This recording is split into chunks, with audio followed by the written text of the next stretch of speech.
The silver tray slipped from her fingers and crashed against the marble floor of the NATO Operations Center in Brussels.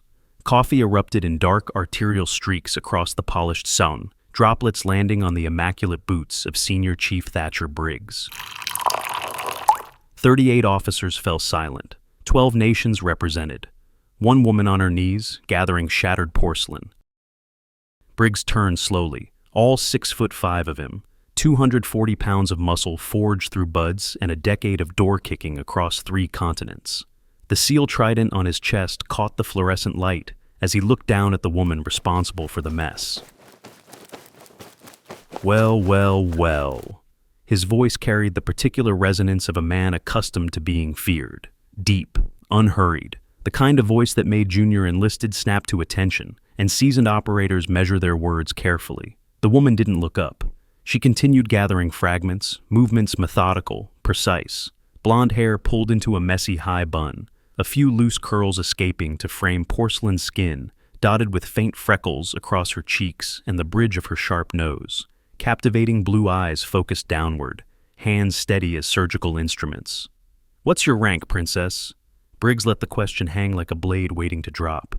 "Barista, 3rd class?" Laughter erupted, not the polite kind that accompanies a bad joke at a cocktail party, but the cruel variety that feeds on someone else's humiliation. Officers from 7 different nations joined in, their chuckles bouncing off the high ceilings. Admiral Sterling Aldridge set down his coffee cup, watching from the head of the table. 58 years old, silver hair cropped military short, the bearing of old Navy aristocracy in every line of his posture. "Briggs, leave her alone. Just having some fun, sir." Briggs didn't take his eyes off the woman. He leaned down, close enough that she could smell the coffee on his breath, and pitched his voice loud enough for the entire room to hear. "Know where you belong, sweetheart? Under the table, pouring coffee. That's the only rank someone like you will ever hold." She said nothing. Her fingers continued their work, collecting shards with mechanical efficiency. No trembling, no flinch. But there was something else. The way she knelt, one knee down, not 2. Weight balanced on the ball of her back foot, a position allowing instant reaction, immediate deployment of force if necessary. Her eyes weren't looking at the broken pieces. They were scanning, measuring. 3 exits, 7 cameras, 12 potential threats ranked by proximity and armament. That disrespect satisfying your outrage? Subscribe now. What she does next will leave you breathless. Rangemaster Roscoe. Bartwell set down his clipboard in the corner of the room.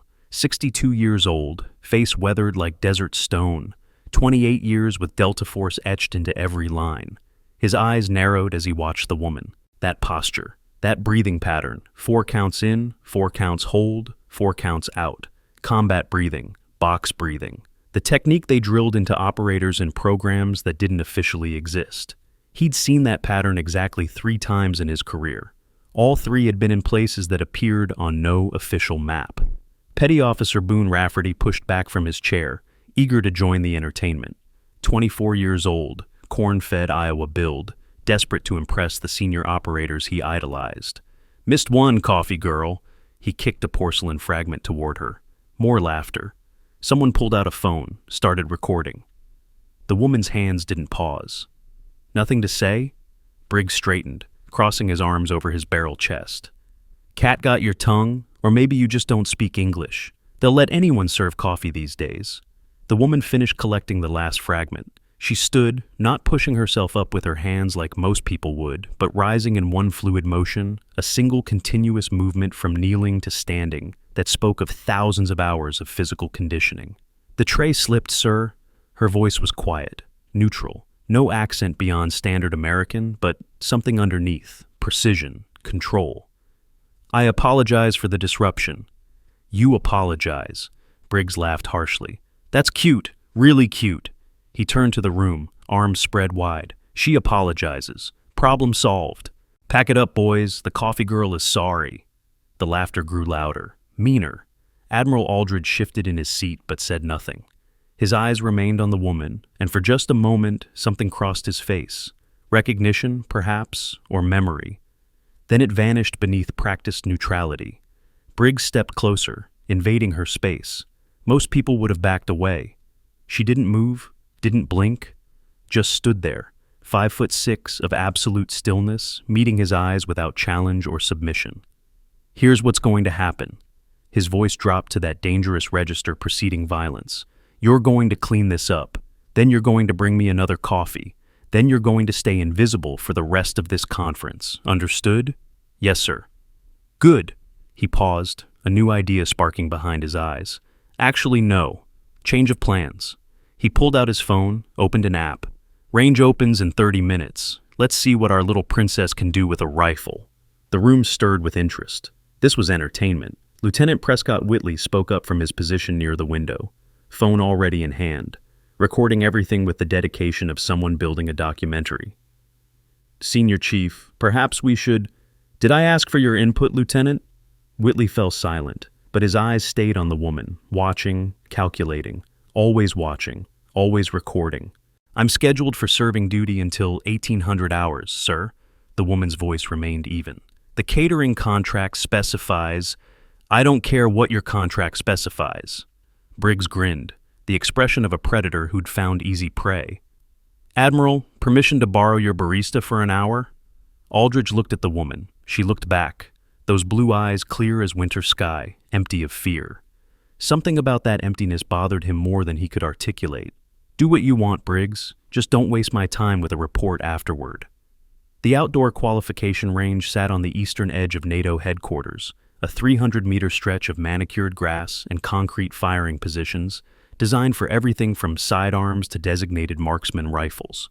By the time Briggs escorted the woman through the security checkpoint, word had spread like wildfire through dry brush. 47 personnel had gathered, officers and enlisted, support staff and operators, contractors and civil servants. They lined the observation area like spectators at a gladiator match, phones raised, conversations humming with anticipation. The coffee girl was about to fail, and everyone wanted to watch. Bartwell positioned himself near the control booth, clipboard in hand, but attention elsewhere. The splinter of recognition that had lodged in his mind during the canteen incident had only grown sharper. The way she moved through the crowd, economy of motion, no wasted energy. Each step placed with purpose, weight distributed for instant reaction, invisible to anyone who hadn't spent decades around operators, but unmistakable to those who had. Quartermaster's got her set up at lane 7, Rafferty reported, jogging up to Briggs with golden retriever enthusiasm. Standard M110, Leopold scope. She looked confused by the equipment release form. That was a lie. Bartwell had watched her receive the rifle, watched her fingers find the safety before the quartermaster finished his sentence, watched her clear the chamber with a glance lasting less than a second. She knew that weapon the way he knew his own hands. Elite operators trust military-grade gear, premium tactical equipment now available for professionals everywhere. 5 shots, Briggs announced, loud enough for the crowd to hear. 800 meters, hit the target, prove you belong here. He grinned at his audience. Should be entertaining. I'd prefer 1200 meters, sir. The words dropped into silence like a stone into still water. Ripples of confusion spread through the gathered personnel. Briggs turned slowly. What did you say? 1200 meters, the woman's voice remained flat. And I'd like 10 rounds, not 5. Rafferty laughed nervously. Did she just say 1200? I said 1200. She met Briggs's eyes without flinching. And if you're confident in your assessment of my abilities, the increased distance shouldn't concern you. For a moment, something flickered across Briggs's face. Not quite doubt. He was too certain of his place in the world for doubt, but something adjacent to it. Then his confidence reasserted itself. Fine. 10 rounds, 1200 meters. He turned to the crowd. This should be quick. She walked to lane 7, set the rifle case on the bench, opened it with practiced ease. Bartwell moved closer, positioning himself for a clear line of sight. His heart had begun beating faster. She settled into position, prone, left hand under the forestock, right hand on the grip, body squared behind the weapon in textbook alignment. No, better than textbook. Perfect. Then she began to breathe. In, hold, out, in, hold, out. 4 counts each phase. The pattern ingrained so deeply it had become autonomic. Bartwell's hand found his radio, keyed the command channel. His voice emerged rough. Control, this is Range Bartwell. I need you to flag lane 7. Get me everything on the shooter currently deployed. Highest priority. Copy, Range. What's the nature of the concern? He watched her make a micro-adjustment to the scope's parallax dial, another to the windage, movements so small they were nearly invisible, yet precisely calculated. Just run it. And patch me through to G2 if anything unusual comes back. Briggs had positioned himself beside the scoring monitor, arms crossed, satisfaction already spreading across his features. Wind's picking up, he called out. About 12 knots from the east. Think you can handle that, princess? She didn't look at him. Her eyes remained fixed downrange. 11.7 knots, east-southeast, humidity 43%, pressure dropping, rain in 2 hours. The words fell into silence. She had rattled off environmental readings without consulting a single instrument. Bartwell's throat tightened. Only snipers who had spent thousands of hours in the field could read weather like that, the kind of snipers who didn't exist in standard training pipelines. Whenever you're ready, Briggs called, sarcasm thick. We haven't got all day. She settled. One final breath, 4 counts in, 4 counts hold. On the exhale, crack. The rifle barked once. Recoil absorbed smoothly into her shoulder. She didn't flinch, didn't pull her head from the scope. Her right hand worked the bolt, chambered the next round. Crack. 2 seconds between shots. Mechanical. Unhurried. Crack, crack, crack. 5 shots in 11 seconds. The scoring monitor flickered. 5 bullseyes. Center mass. 1,200 meters. Bartwell forgot to breathe. Crack, crack, crack, crack, crack. 5 more. Same rhythm, same impossible precision. The monitor updated. 10 shots, 10 bullseyes, 1,200 meters. 47 seconds. The silence that followed was absolute. 47 people frozen in place, staring at numbers that shouldn't exist. Briggs's mouth hung open. His arms had dropped to his sides. All the swagger had drained from his face like water through a sieve. Rafferty's voice cracked. That's not possible. But it was possible. They had all witnessed it. 10 rounds, 10 perfect impacts, at a distance challenging Olympic marksmen in under 50 seconds. The woman lowered the rifle, stood, turned to face her audience with those empty blue eyes. The equipment performed adequately. She spoke as if reporting on the weather. Will there be anything else, Senior Chief? Think you figured out her secret? Drop your theory below before the truth destroys everything. Briggs moved to the spotting scope, yanked it to his eye, checked the target himself. 10 holes, grouped so tight they nearly overlapped. Check the rifle. His voice had lost its authority. Check everything. There's got to be some modification. I inspected it myself, Senior Chief. The quartermaster had gone pale. Standard issue, no modifications. Then the range is miscalibrated? Calibrated this morning. Bartwell stepped forward. Protocol, I did it myself. Briggs turned on the woman, confusion curdling into wounded pride. Who are you? She began disassembling the rifle, hands moving with mechanical precision, stripping components without needing to look. Just the coffee girl, sir. That's not an answer. It's the only answer I'm authorized to provide. Admiral Aldridge had appeared at the range. Someone had summoned him. Probably an officer recognizing this situation had spiraled beyond entertainment into something with actual consequences. He stood at the edge of the firing line, watching the woman with an expression defying easy interpretation. 10 rounds in 47 seconds at 1,200 meters. His voice carried the weight of 4 decades in the Navy. Only one unit trains shooters like that. He stepped closer. You're MARSOC, aren't you? Marine Raiders Sniper Program? She looked up. A shadow of something crossed those crystalline features. No, sir. Delta? SF Sniper School? No, sir. Then explain yourself. The command brooked no argument. That's an order. I'm not authorized to explain, sir. She closed the rifle case. And with respect, your authority over me is uncertain. The crowd stirred. Murmurs rippled through assembled personnel. This was wrong. Outside every protocol. A contract caterer didn't talk to an admiral like that. A contract caterer didn't shoot like that. A contract caterer didn't exist the way this woman seemed to exist. Bartwell's radio crackled. He stepped away, pressing it to his ear. Range, this is Control. We ran the fingerprints from the equipment release. Got a flag. What kind of flag? The kind that says I'm not cleared to see what's on the other side. G2 override. They're sending someone down. Bartwell closed his eyes. The splinter of recognition finally found its mark. G2? Intelligence. The people who dealt with classified assets, covert operations, black programs existing only in redacted files. This woman wasn't a coffee girl. She was something else entirely. The crowd parted as Commander Cordelia Hale approached. 48 years old, iron gray hair pulled into a severe bun, eyes holding all the warmth of a glacier. She wore no visible insignia, but the way everyone straightened at her approach told you everything. "Thank you, Rangemaster. I'll take it from here." "Ma'am, that wasn't a request." Hale walked to where the woman stood, rifle case in hand, surrounded by shattered assumptions. "Come with me." Her voice allowed no negotiation. "Now." The woman looked at Briggs, at Aldridge, at the 47 faces staring with expressions ranging from shock to suspicion to something approaching awe. Then she nodded once and fell into step behind the intelligence officer, leaving nothing but questions in her wake. The underground bunker had been designed for interrogation. Not the brutal kind, NATO had standards, but the clinical variety. White walls, single table, 2 chairs, camera in the corner, red light blinking. Commander Hale sat across from the woman, a tablet displaying classified files between them.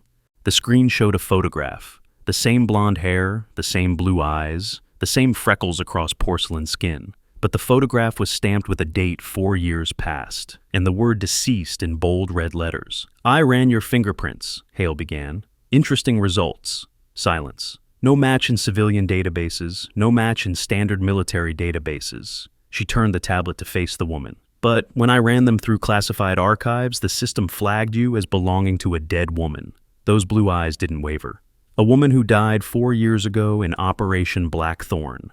Syria, 11 operators went in." Hale leaned forward. 0 came out. The silence stretched. Outside this bunker, 47 people were still processing what they had witnessed. Inside, truth was crystallizing into something far more dangerous. "You're not surprised I know this," Hale said. "I'm not surprised you know what the files say, ma'am." "Then tell me what the files don't say." A pause. Long, heavy. "They don't say that one operator survived." The woman's voice remained flat, but something shifted beneath the surface. "They don't say she spent 8 months in a basement in Aleppo, answering questions she never answered. They don't say she walked out of that basement barefoot and made it to a Turkish extraction point with 3 broken ribs and a shattered kneecap." Hale's face drained of color. "They don't say she's been hunting the person who sold her team to the enemy for 4 years. Veterans transitioning to civilian careers deserve premium opportunities, certification programs with proven placement rates. Operation Blackthorn was compromised from the inside." Hale pulled a file from her briefcase, slid it across the table. "Someone at command level sold the insertion coordinates." The woman opened the file. 3 names on the authorization page: General Harrington Cross, Colonel Cade Thorne, Admiral Sterling Aldridge. "You think Aldridge is the traitor? I think someone at that level is." Hale's eyes were calculating. "And I think that's why you're here, not for coffee." The woman closed the file. Her fingers lingered on one signature, Cade Thorne, for just a moment longer than necessary.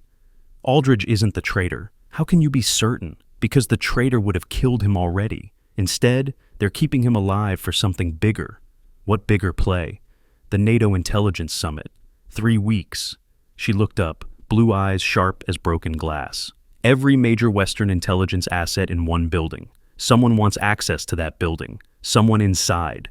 Hale absorbed this. Implications unfolded like origami, each fold revealing new angles of threat. "Your file says you had no family." She shifted approach. "Orphan, raised by the system. My file says many things.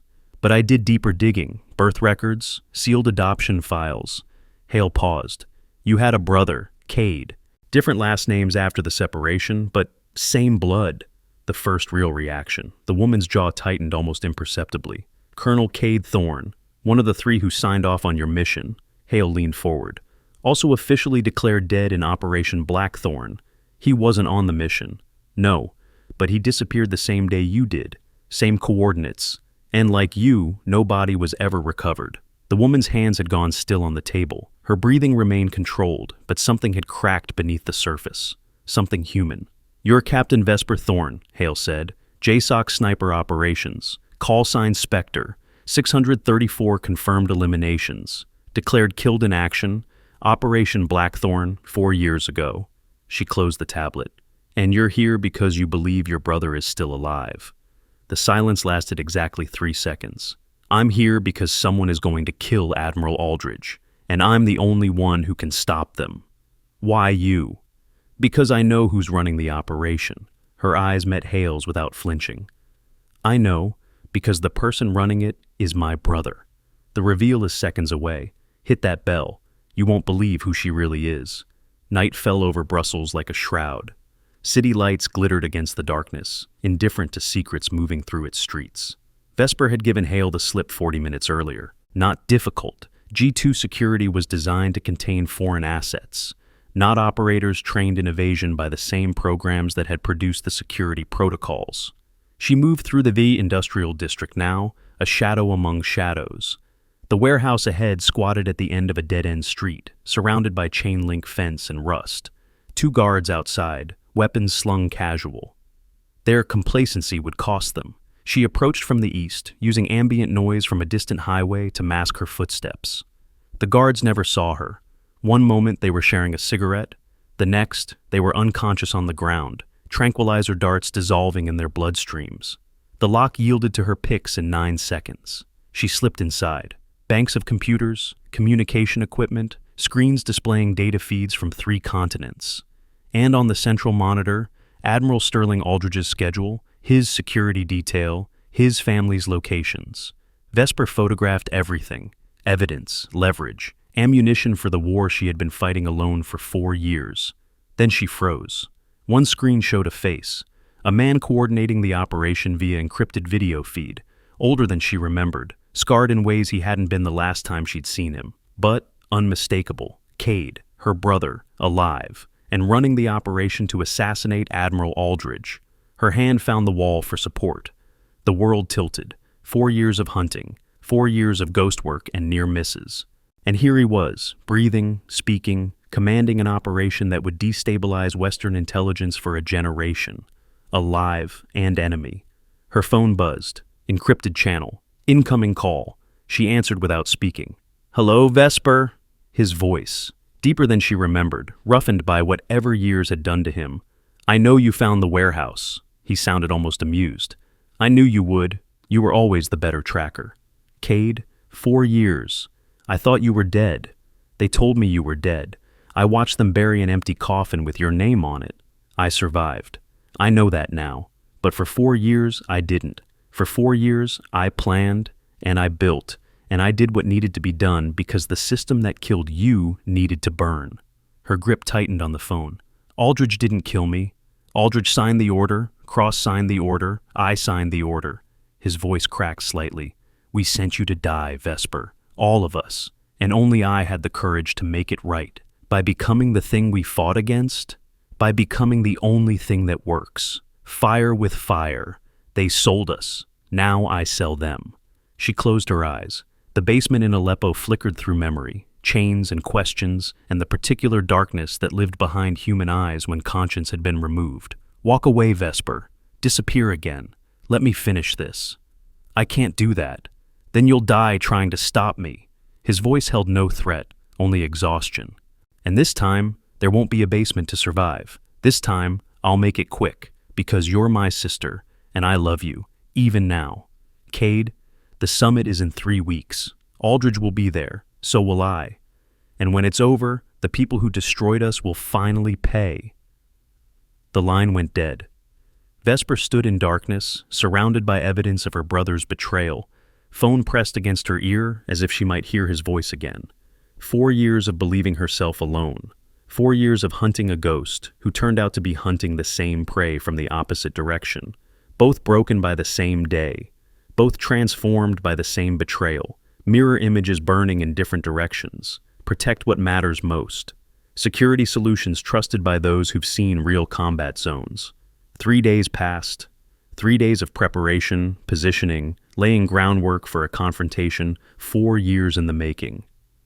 The NATO summit preparation event occupied the main conference hall, a glittering gathering of intelligence officials and military leaders from 23 nations. Crystal chandeliers, white tablecloths, the particular atmosphere of power accompanying people who shaped history from behind closed doors. Vesper was back in her cover, coffee uniform, serving tray, moving through the crowd like a ghost. Admiral Aldridge sat at the head table, flanked by aides and security. Senior Chief Briggs had positioned himself near the eastern entrance, still stinging from the range incident. Lieutenant Whitley circulated near the windows, phone in hand, recording everything. Rangemaster Bartwell stood near the service entrance, watching Vesper with knowing eyes. And somewhere in the building, she felt it, the shift in security patterns. 3 guards missing from the eastern corridor. Replacement faces she didn't recognize. Cade's people. It was happening now, not at the summit. Tonight. She set down her tray, moved toward Aldridge. Briggs intercepted her. "Where do you think you're going, coffee girl?" She didn't break stride. "I asked you a question." He grabbed her arm. Something in his eyes had changed since the range. The swagger remained, but doubt lived beneath it now. "Let go of me. Make me." "Sir," her voice dropped to something quiet and cold. "You have 3 seconds to remove your hand before I demonstrate exactly what I learned in training programs you don't have clearance to know exist."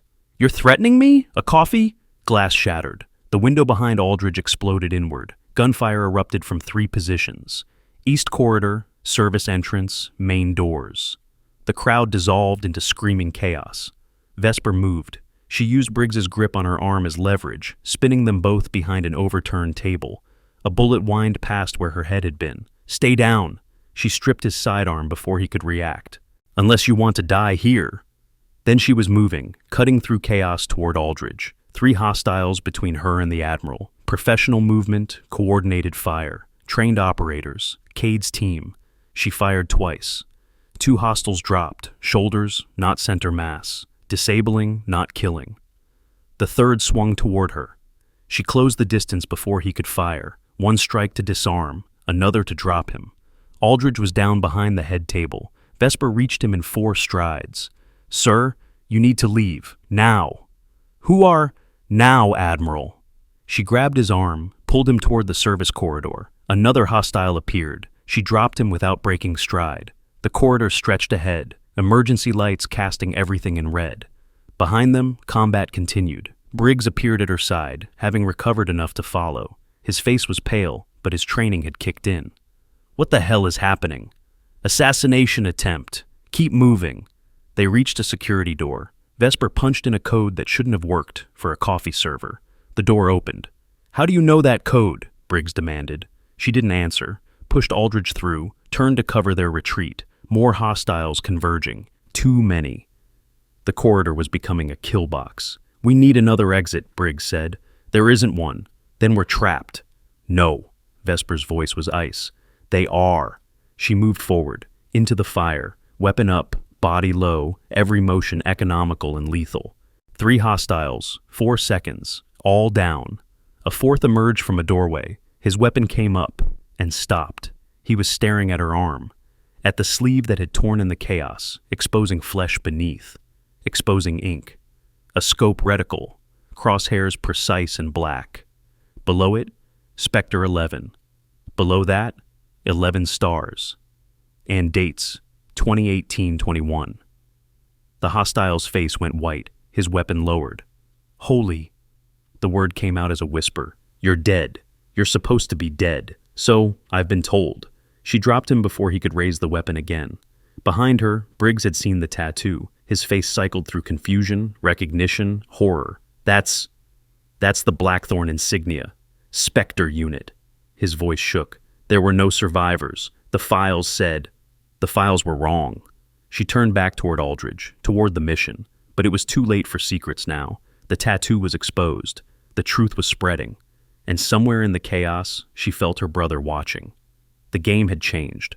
The conference hall had become a crime scene. Military police swarmed the building, securing exits, processing casualties. Medical personnel attended to the wounded, mostly minor injuries, miraculously. The attack had been surgical, focused. They hadn't come to cause mass casualties. They had come for Aldridge, and they had failed. Vesper stood in a corner of the service corridor, sleeves still torn, tattoo still visible. She hadn't bothered to cover it. There was no point anymore. Rangemaster Bartwell approached slowly, as if approaching a wounded predator. "I knew," he said quietly, "the moment I saw you breathe at the range. 444, combat pattern, JSOC signature." He shook his head. "I just couldn't believe it." "Believe what?" "That anyone survived Blackthorn." His eyes found the tattoo, trace the 11 stars. We were told the whole unit was gone, complete loss. The funerals were... He stopped, swallowed. I knew some of them. Good operators, good people. They were the best. Her voice held something raw. And someone sold them. Who? I'm still working on that. Briggs appeared in the corridor. He looked different now, smaller somehow, diminished. The swagger that had defined him was gone. I need to... He stopped, started again. I said things. At the conference room, at the range, I called you... His voice cracked. I called a decorated operator a coffee girl. I told you to know your place. You did. I didn't know. Would it have mattered? The question hung in the air. He didn't have an answer. I've met your type before, Senior Chief. Vesper's voice held no anger, only tired truth. Men who measure others by rank and appearance, who assume anyone without visible credentials is beneath notice. She met his eyes. The 11 people who died in Blackthorn would have looked just like me to you. Ordinary, unremarkable, and any one of them could have done what I did on that range. Briggs's face crumpled, his knees buckled.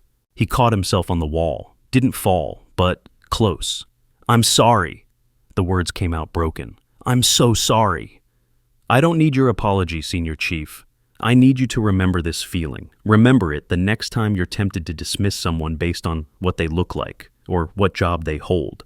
She turned away from him, toward Aldridge, who was being attended to by security personnel, toward Commander Hale, who had arrived and was watching with calculating eyes, toward the truth that could no longer be hidden, the sound of footsteps in the corridor, measured, authoritative, the particular cadence of someone accustomed to command.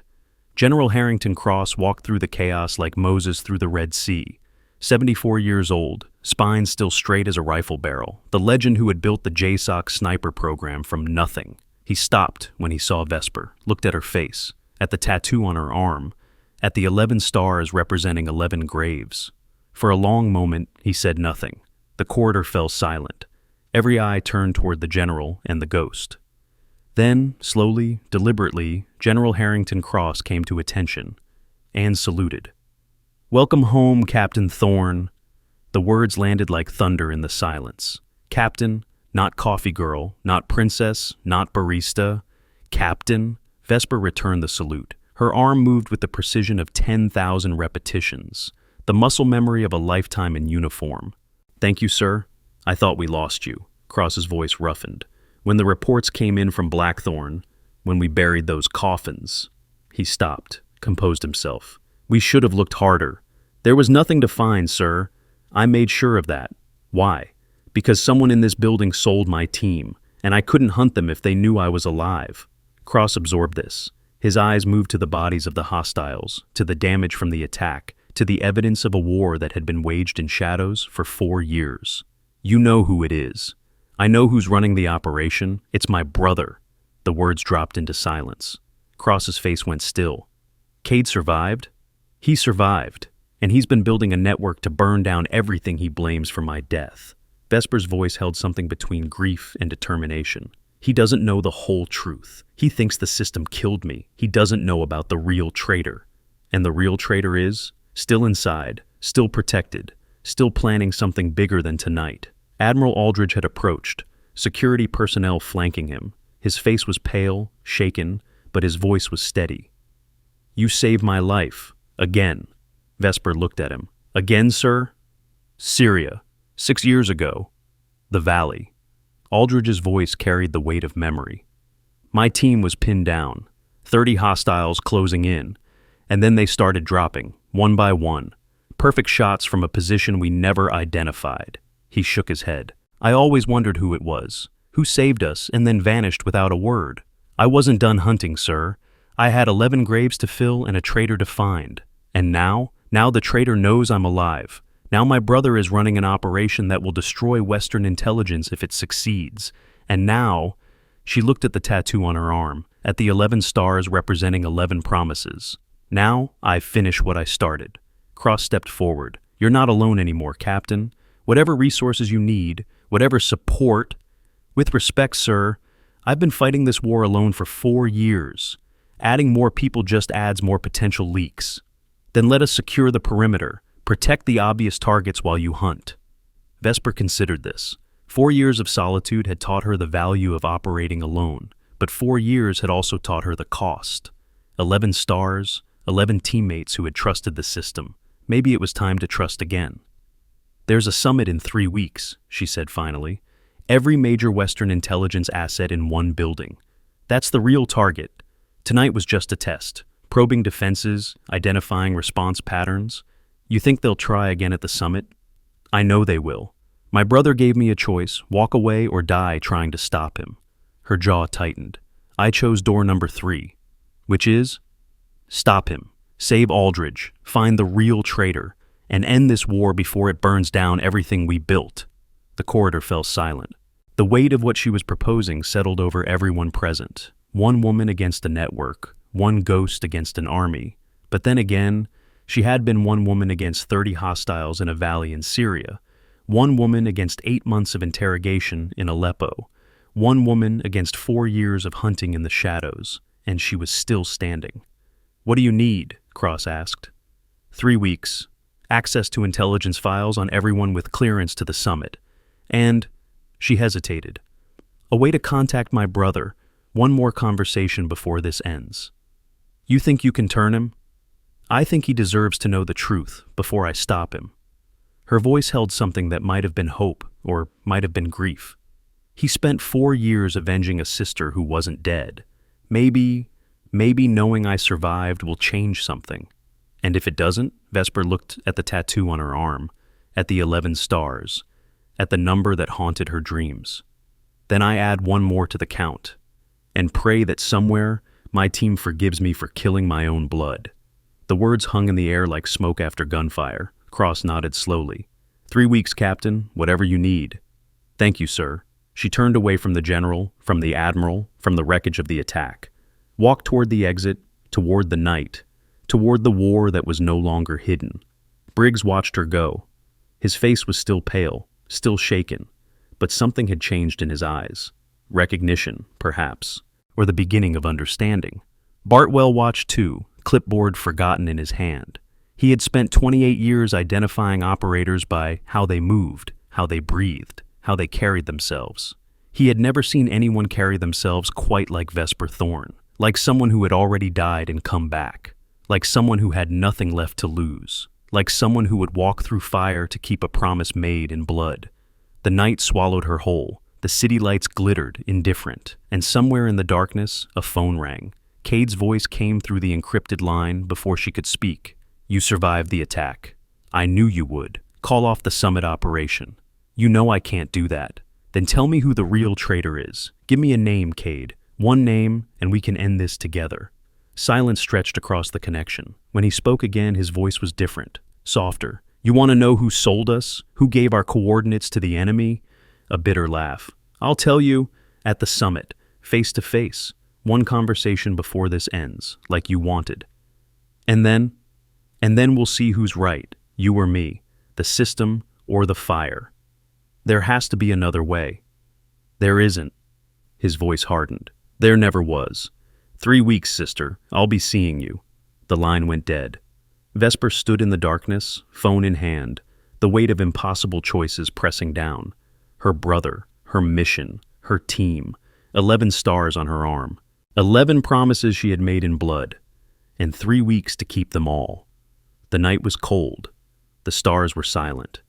And somewhere in the distance, the future was waiting with patient, terrible certainty. Spectre was back.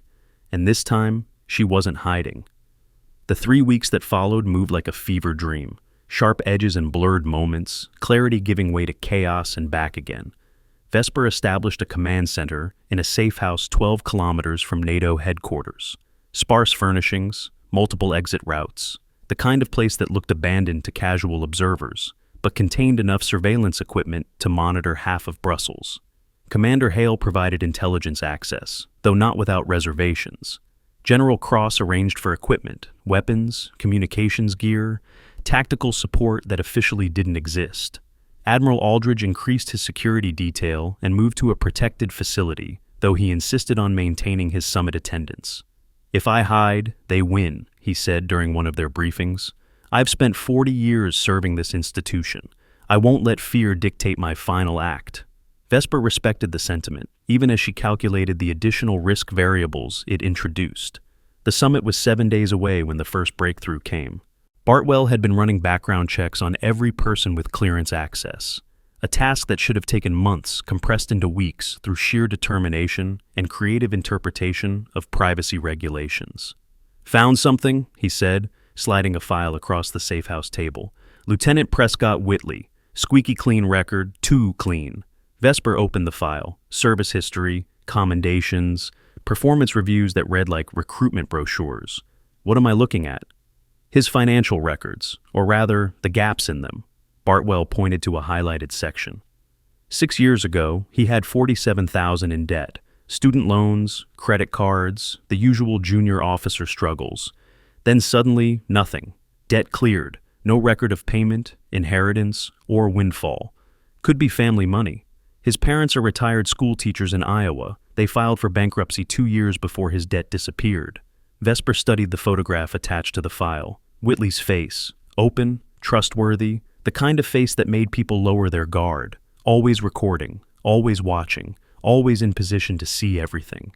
"He was at the conference room when I dropped the tray," she said slowly. "At the range when I shot. At the preparation event during the attack. Always with a camera, always documenting. Or always reporting." The implication settled over them like ash after an explosion. "You think Whitley is the leak?" "I think Whitley has been in position to observe every major security decision for the past 6 years. Vesper closed the file. "And I think my brother knows something we don't. Justice satisfying your patience? Subscribe now. The truth will leave you breathless." The summit was 4 days away when Cade made contact again. Not through encrypted channels this time, through a note, hand-delivered to the safehouse by a courier who disappeared before anyone could question him. 3 words. Warehouse. Midnight. Alone. Vesper showed the note to Cross. "It's a trap," he said immediately. "Probably. You're going anyway. He's my brother." She folded the note, tucked it into her pocket. "And he knows who the traitor is. He's known all along. Then why not just tell you? Because knowing and proving are different things. And because—" She hesitated. "Because he wants to see my face when I learn the truth. He wants to know if I'll still try to save him after." Cross studied her for a long moment. "You're not going alone." The note said, "I don't care what the note said. You're not going alone." In the end, they compromised. Vesper would enter the warehouse first, alone as requested, but Bartwell, Briggs, and a small tactical team would hold position outside, ready to breach if things went wrong. Briggs had insisted on being part of the operation. His presence surprised her. "I owe you," he said simply when she questioned his involvement. "Not just for what I said, for what you showed me about myself, the kind of person I was becoming." He shook his head. "I don't like that person. And I figure the only way to become someone better is to start doing better things." It wasn't quite redemption, but it was a start. Midnight came cold and clear. Brussels slept under a canopy of stars, indifferent to the confrontation about to unfold in its industrial heart. The warehouse looked different in darkness, larger, more ominous. The guards were gone. Cade had cleared them out, honoring the terms of his invitation, even as he surely prepared contingencies. Vesper approached the service entrance, picked the lock, slipped inside. The banks of computers were dark now. The screens that had shown Aldridge's schedule were blank. But the central area had been cleared, 2 chairs positioned facing each other under a single hanging light. Theater. Cade always did have a flair for the dramatic. He sat in one of the chairs, waiting, older than the video feed had shown. The scars more pronounced in person, one running from his left temple to his jaw, another crossing his throat. Souvenirs from whatever hell he'd endured in the 4 years since Blackthorn. "You came," his voice echoed in the empty space. "You knew I would." "Sit." She remained standing. "Tell me who the traitor is." "Straight to business. No, hello, brother. No, glad you're not dead. I've spent 4 years grieving you. I've spent 3 weeks trying to stop you from destroying everything we swore to protect. Forgive me if I'm not in the mood for pleasantries." Cade smiled, a ghost of the expression she remembered from childhood. There she is, the Vesper who doesn't waste words, the Vesper who gets things done. The name, Cade. He leaned back in his chair, studied her with eyes that held too much knowledge. "You already suspect. I can see it in your face. I want confirmation." From me? The brother who has been running an operation to kill Admiral Aldridge? From the brother who survived Blackthorn? From the person who spent 4 years investigating while I spent 4 years hunting? She stepped closer. You know things I don't, things I need to know. And what do I get in return? A chance. Her voice softened. A chance to come back, to stop this before it goes too far, to help me end this the right way. For a moment, something flickered in his eyes.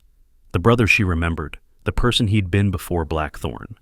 Then it was gone, buried under layers of grief and rage. The right way. He laughed bitterly. There is no right way, Vesper. There's only the way that works. And the system doesn't work. It failed us. It killed our team.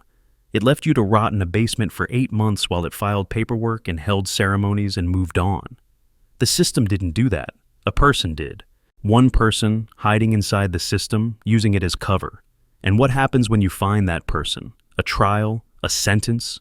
20 years in comfortable prison while 11 families visit empty graves. It's still justice. It's still inadequate. He stood, began pacing. I watched the footage, after I found out you were alive, the range, the conference room, the way that SEAL spoke to you. His jaw tightened. They don't see us as people, Vesper. We're tools to them, weapons to be used and discarded. Briggs apologized. And that makes it better.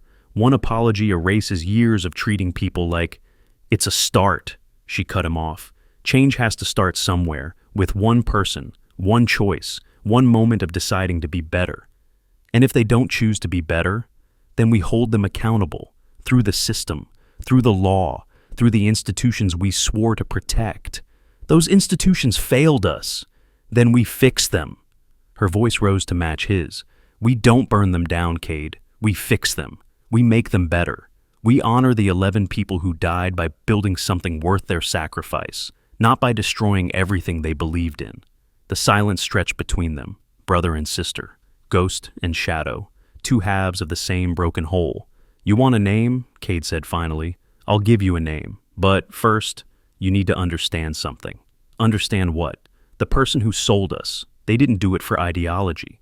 Not for revenge or politics or some grand cause. He stepped closer. They did it for money. Simple, clean, ordinary money. And they've been doing it for years. Selling secrets, feeding information, building a fortune on the bodies of people like us. Who? Someone you trust. Someone everyone trusts. Someone so embedded in the fabric of this institution that exposing them will... Movement behind her. The sound of a weapon being drawn. Vesper spun, hand going to her sidearm, and froze. Lieutenant Prescott Whitley stood in the doorway, gun raised, aimed directly at her head. I was hoping we could avoid this, he said. Voice different now, cold. All the warmth she'd associated with his presence stripped away like a mask removed. You were supposed to stay dead, Captain. Both of you. Protect what matters most. Security solutions trusted by those who have seen real combat zones. Whitley, Vesper's voice was ice. You were at every briefing, every planning session, every moment that mattered. I was young, ambitious, and they offered me more money than I could earn in 20 careers. Whitley shrugged, the gesture obscenely casual.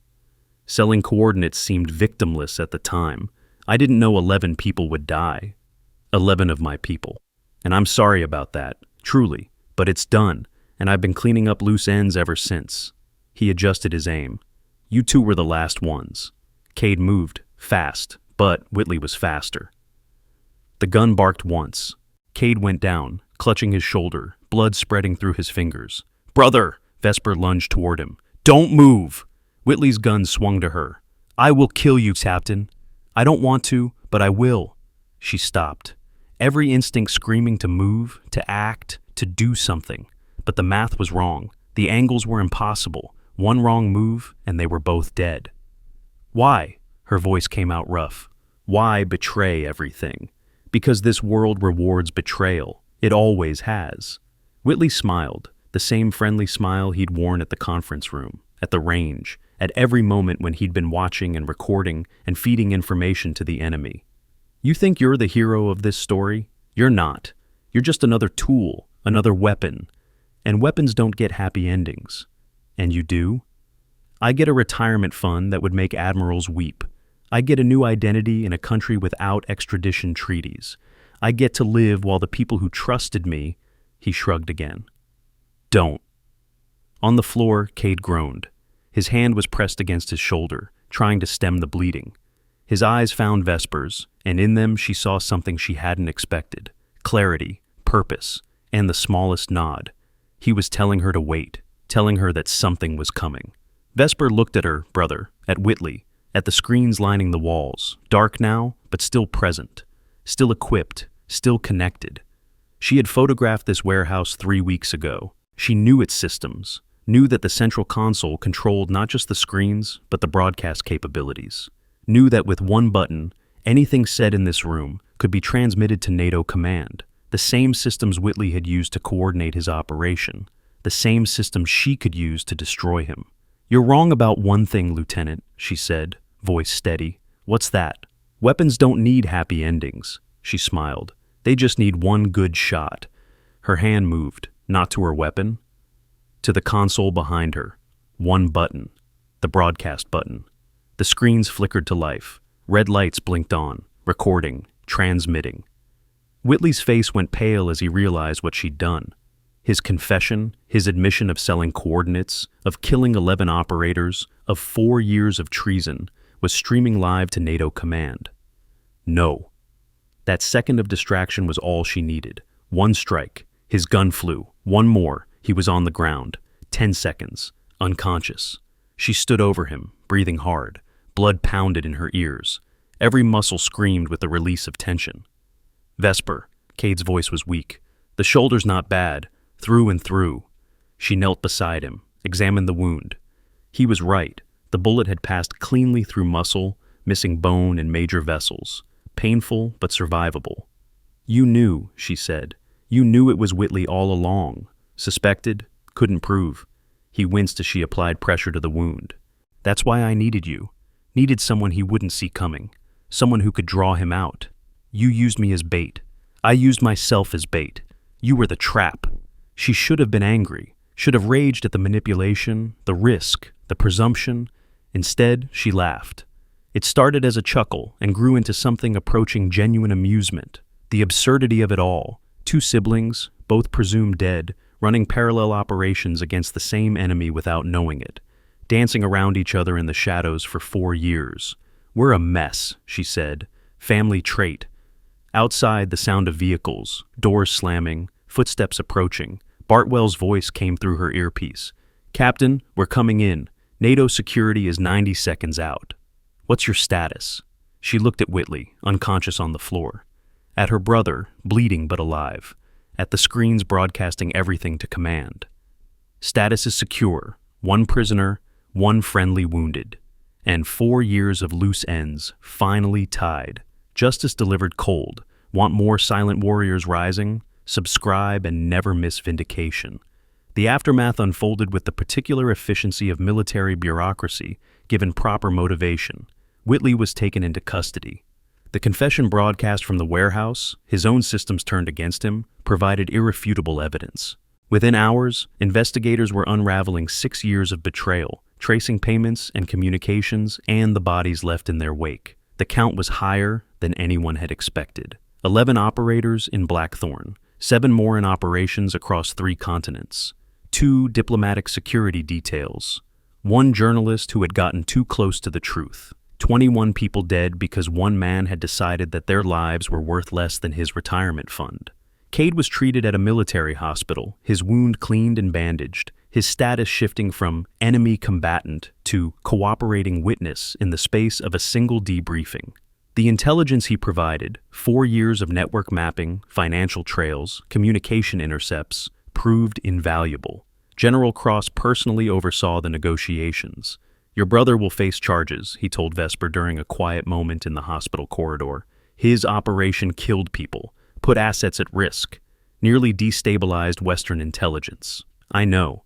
But given the circumstances, his testimony, his cooperation, the fact that his primary targets were members of the network that killed his team, we are recommending reduced sentencing, psychiatric evaluation, possible rehabilitation. He spent 4 years consumed by revenge. That doesn't just go away." "No, it doesn't," Cross paused. But people can change. You prove that. The woman who walked out of that basement in Aleppo could have become what your brother became. You chose differently. I had something to come back to. So does he. Now. The summit proceeded as scheduled.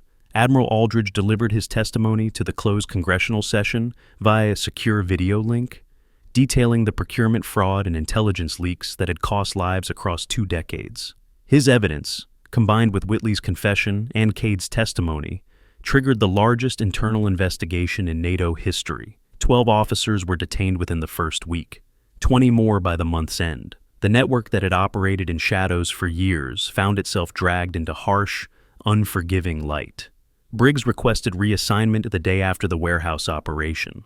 He found Vesper in the safe house packing equipment for transport back to official channels. I wanted to say goodbye, he said from the doorway, and thank you.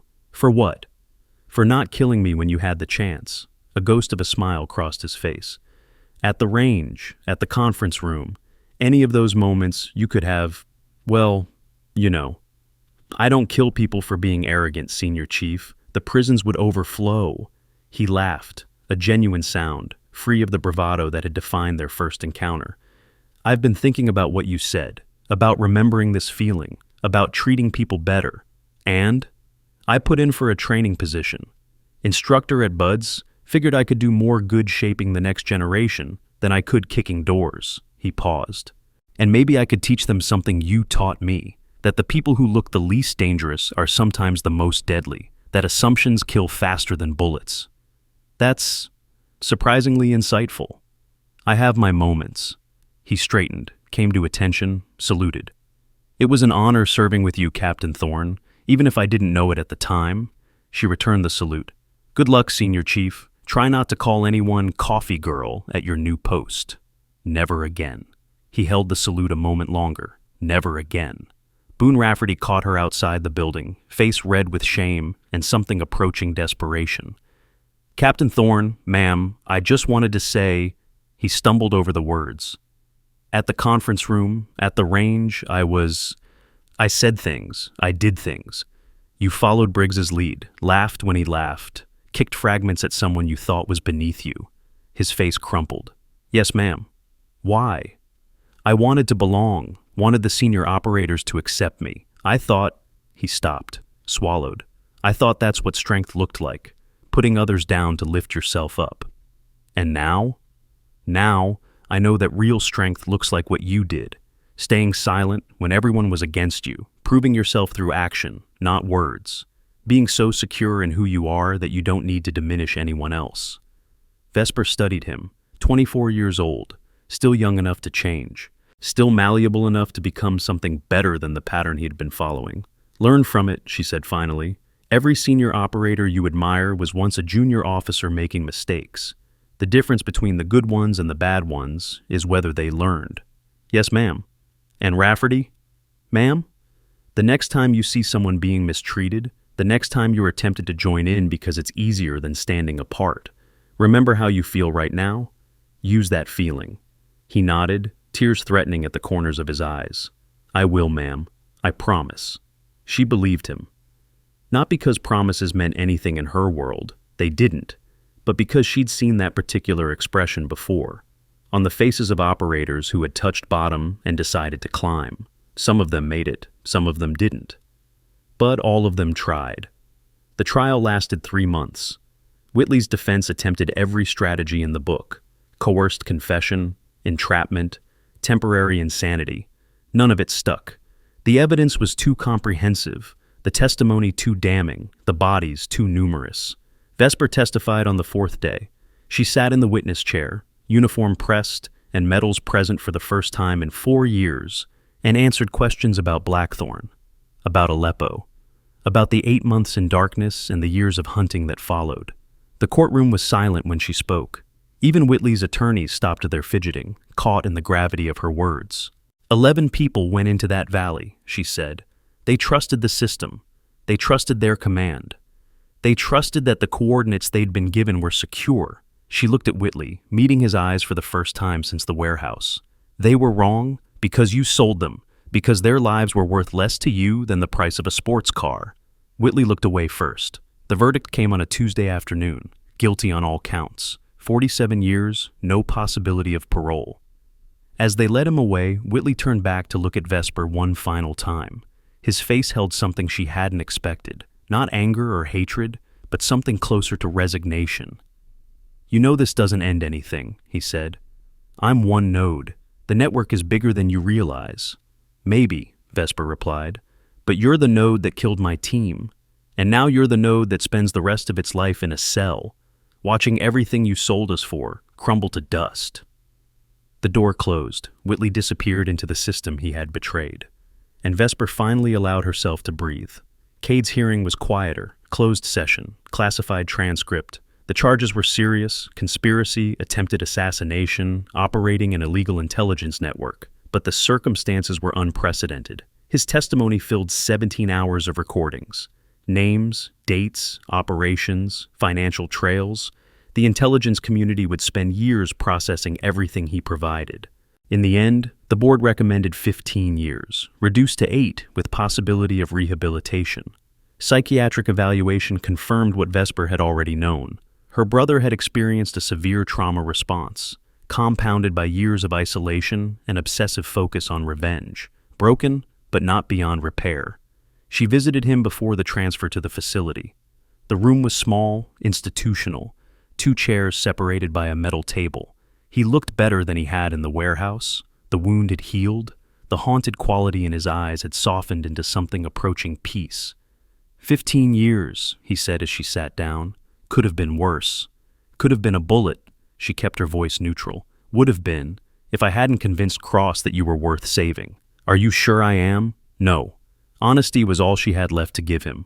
I'm not sure of anything anymore, but I'm willing to find out. He absorbed this, nodded slowly. I spent 4 years hating people who didn't deserve it, he said. Aldridge, Cross, the whole system. I convinced myself they were the enemy because it was easier than accepting that I'd failed, that I'd signed the order that killed you. You didn't know, but I should have. I should have looked harder, questioned more. Instead, I just signed. Like it was routine, like sending 11 people into a kill zone was just another piece of paperwork. You can't carry that, Cade. Not forever. Neither can you. His eyes found hers. 8 months in that basement, 4 years in the shadows. How do you keep going?